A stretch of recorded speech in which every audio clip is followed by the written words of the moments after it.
pumpkin soup guys. Ang sarap na. Tanggalin natin para makita nyo na maganda na ayos. Yan. Ang sarap. Sarap. Siyempre ilalagay na natin. At ito na rin ating gulay guys. Hello everyone, today magluluto na naman tayo ng sabaw at ito ang ating isasabaw ngayon, carrot. Ito yung Chinese yam. Ito yung Makati guys, pag binilatan ninyo, maglalagay din tayo ng carrot. Maglalagay tayo ng kastanyas. Ito yung nabalatan ng kastanyas. Maglalagay din tayo ng maliit na kalabasa. At syempre maglalagay tayo ng karne. Ayan guys, ang ating rekado. Ngayon pakukuluan muna natin to para matanggal ang kanyang mga marumi. Ayan. Habang nagpapakulo tayo ng tubig guys, hugasan muna natin ang ating karne. Ayan, hugasan natin. Tsaka natin hugasan ulit mamaya pag napakulo na natin. Siyempre. Konti lang ito guys. Hugasan lang natin. Gusto ko marit lang ito ganili. Ito nyo lang. Nakita lang siya. Ito ko hati ang tulit na.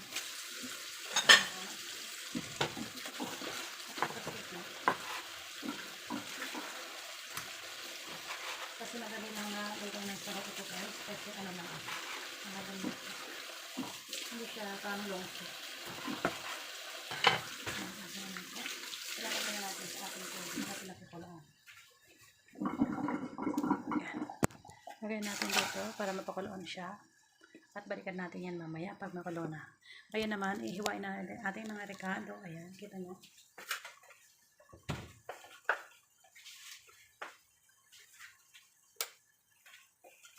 Huwain natin ang ating mga rekado. Siyempre ang ating carrot. Huwain natin ang ating carrot.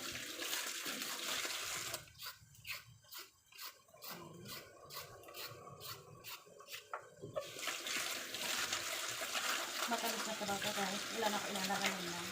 Ito matamis na natin. Layo natin ng konti para nakikita niyo ang ating ginagawa. Ayan. Hiwain natin ang ating carrot. Ito lang guys, ang paghihiwa ko ng carrot. Tapos lalagay natin sa ating dito. Siyempre ang ating sobrang sa malambot pala siya. Mas malambot. Ayan. Ito lagyan natin ang ating mais. Kasi natin ito hindi ko na ito babalatan. Ito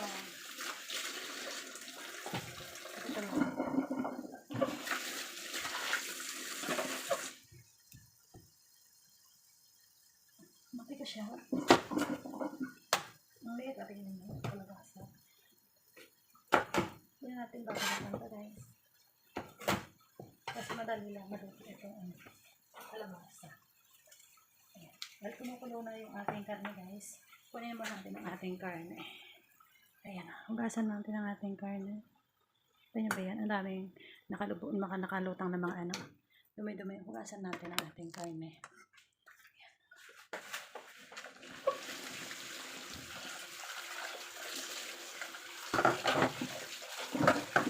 Kahit ko guys siya, mainit ko yan.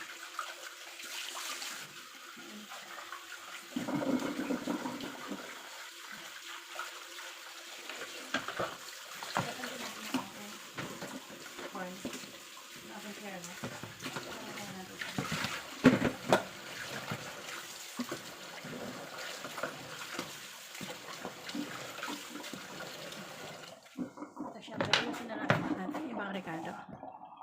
Ayan. Kuhain lang natin ito. Tanggalin natin ang kanya.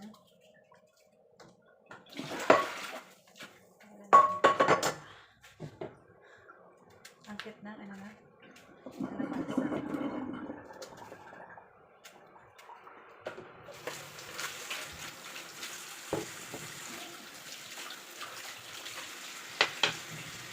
Tanggalin ko lang yung dilit na. Siyempre, nalagyan natin ito.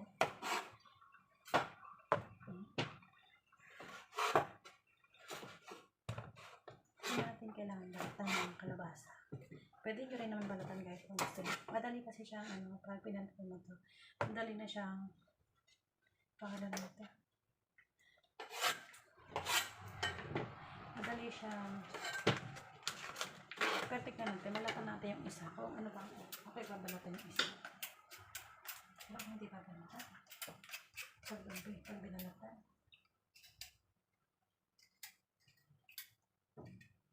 Hindi kayo makulay din yung sabaw natin.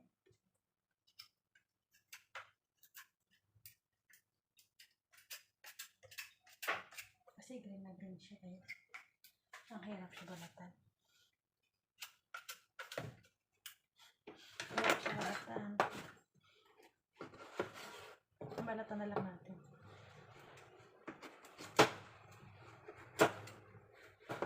Ganyan lang naman siya. Pag balat lang siya.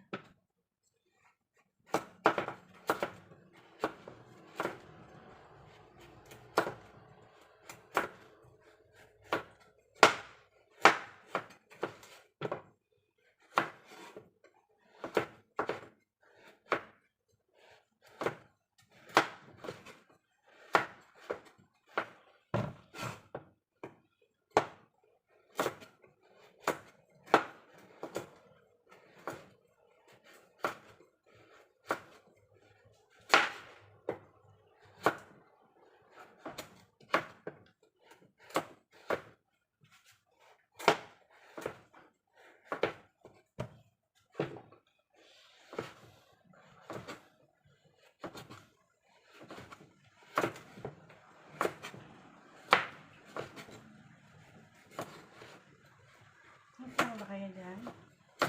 Kaya na yung balat na yan.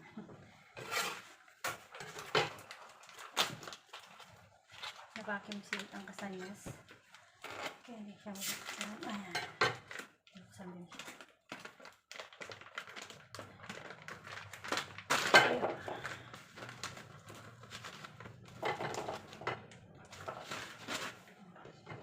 Nasunod yung ating kasanyas.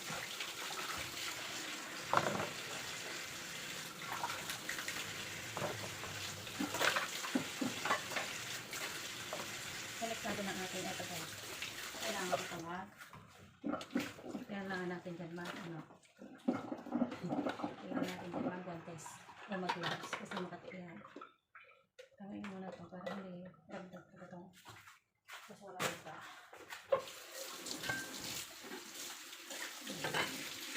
Mag-gloves lang ako ha kasi madulas yan at saka makate. Promise. Makati yan guys. Kaya kailangan natin mag-gloves. Ayan. Kunin natin yung ating pangbalas. Balatan natin.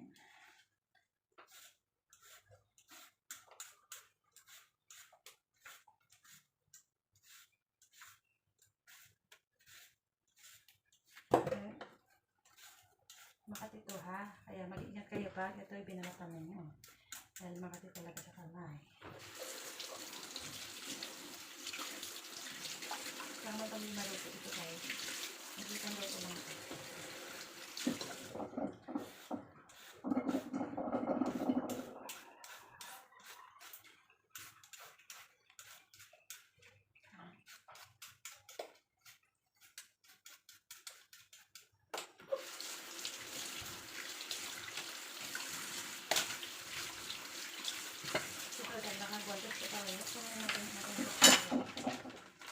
Dahil makati ito guys.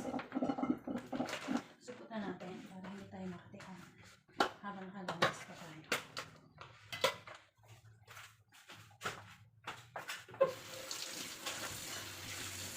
Napagatan natin natin balay. Ayan guys. Kuhain natin ito na. Dalawa lang.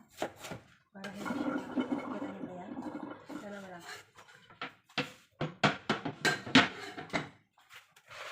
Sabaw, isasabaw natin. Ayan. Kita nyo ba yan?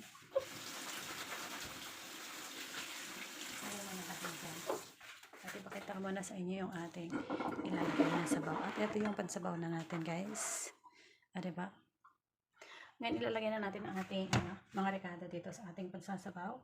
Ito muna. Ito kasi makatito. Sagasan niya yung kamay niyo, guys, ha? Kasi makatito tayo. Tapos lalagay na natin ang ating corn. Ayan. Kamay-kamay na tayo. Ang ating chestnut. Okay. Sama-sama lang po yan, guys. At ating kalabasa na maliit. 4 na piraso. Ang ating carrot.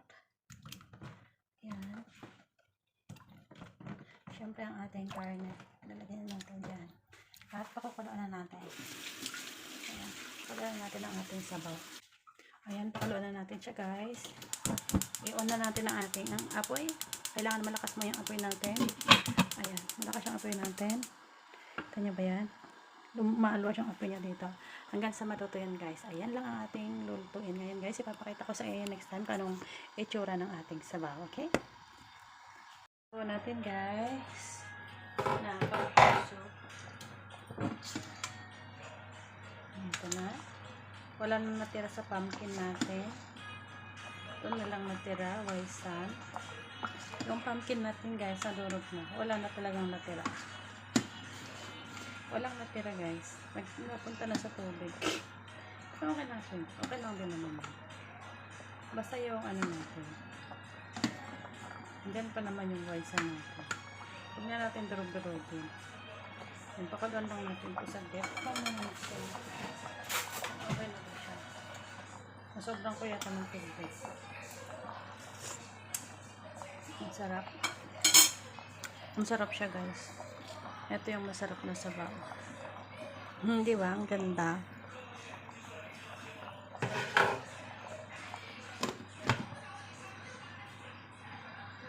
Ang sabaw. Dapat yung sabaw ng 10. Okay na rin siya.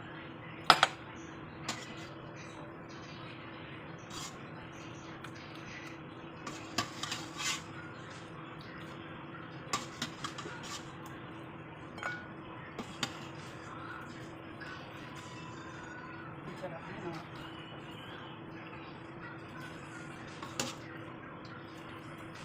Pumpkin soup, kastanyas. Siyempre ang ating napakalimang ng kastanyas.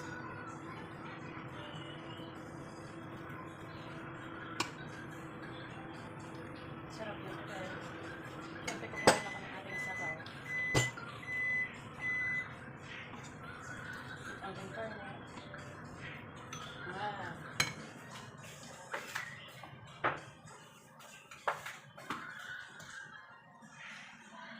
Ito na ang ating sabaw, guys, na pumpkin soup. Bayan natin pa. Para naman pailalim natin. Kasi hindi siya maganda kaaya-ayan tingnan. Hindi ba? Ang sarap siya.